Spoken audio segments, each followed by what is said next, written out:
Hello guys, Erlind here, and today we're going to look at two different examples of a good resume and a bad resume, and I'll walk you through them and give you some advices on what to do and what not to do and how to make your resume look better.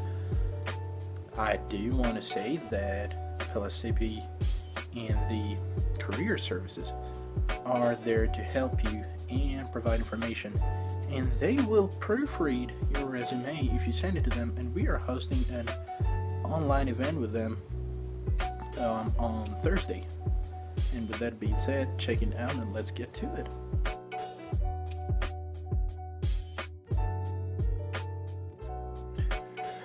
Okay guys, so here we are.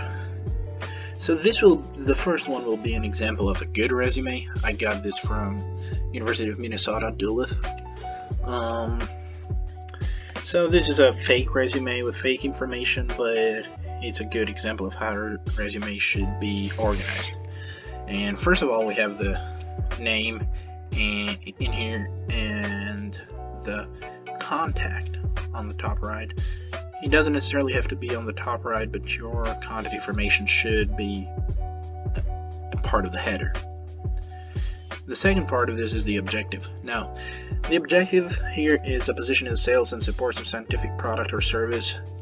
You don't necessarily have to have an objective because most of the time you're going to apply for a set position, so the employer is already going to know what you're applying for.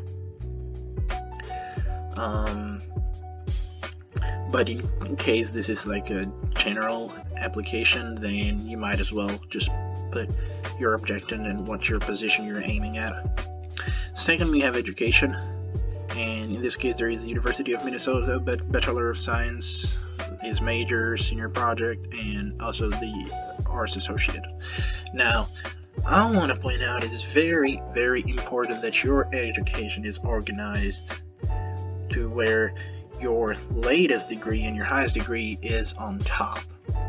So you might as well have a master's degree and a PhD, and your education will look like first will be your major, your PhD, then your master's degree, then your bachelor's, and then your associates, so on and so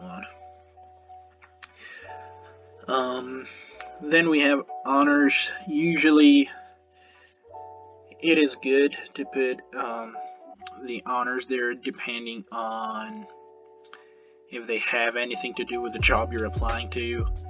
Say you cannot put honors as a referee in basketball when you're applying for a sales manager or whatever. So it all has to do with how you're training your resume depending on what job you're going for, which we're going to see later. Here we have sales experience, and this is probably the main point that your employer is going to see. You need to have as much experience as you can, well organized. But then down here we see additional experience, and we see here his additional experience is referee at Lake Superior Basketball Association. What I want to show is the additional experience is on the bottom with lower with a smaller taking a smaller portion of this resume area, and he might have a lot more experiences than this, but just because he's applying for a salesman position, and a lot of resumes, you cannot put every single experience that you have. You only need to put the experience that employer might be interested to read. You need to put the experiences that help you get the job and not anything that is irrelevant. So you might as well have an additional experience point here, but you might not put it as well. It doesn't matter, but it is important that your main experiences are visible and not mixed with your additional experiences. And then at the end there are activities and service. Those can always be helpful. They serve almost the same role as the additional experiences. But depending on your job, some companies might find very helpful that you have extra activities that you have done on your own without that are not related to the job. And also the organizing and how the whole resume is edited is really good. We don't have a lot of different sizes of the fonts and not different kinds of fonts. We have all the main points of the paragraph bolded, and everything else is marged to the right. Margins are not too wide or too small, and it's overall a very good resume, and that's like a really good model that you can follow.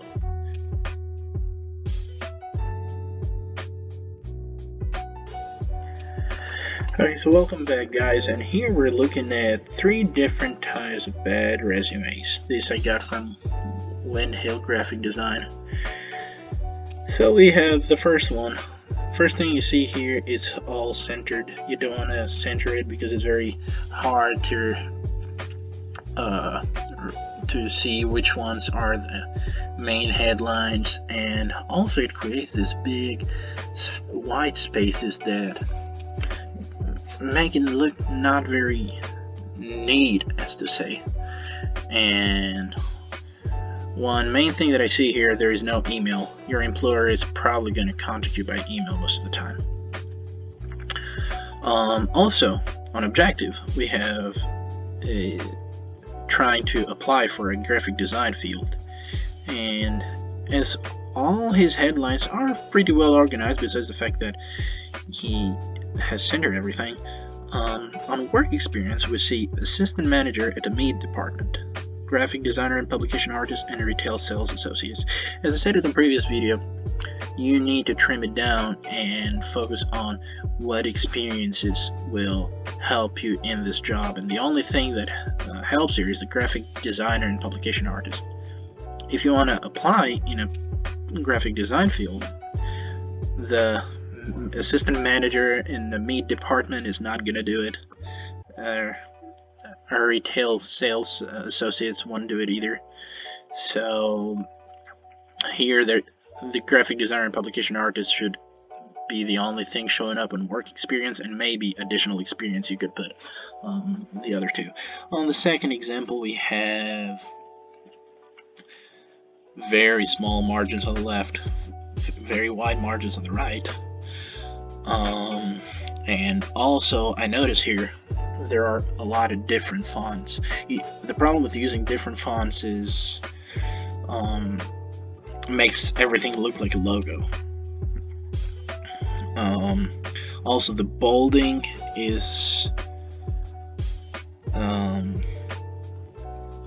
used in very weird spots and not just on the headlines. The font could be better. It's the font is very close to the size of the font of the body text is very close to the one in the headlines, and it makes it hard to read the headlines. Here we see a lot of colors, and this is a big no-no. You do not want to use a lot of different colors. Maybe for your headline, these colors disconnect the categories from each other and make it very hard to read. Also, it doesn't look very formal. And on this example, the problem is the font is papyrus, as I see, and yeah, you do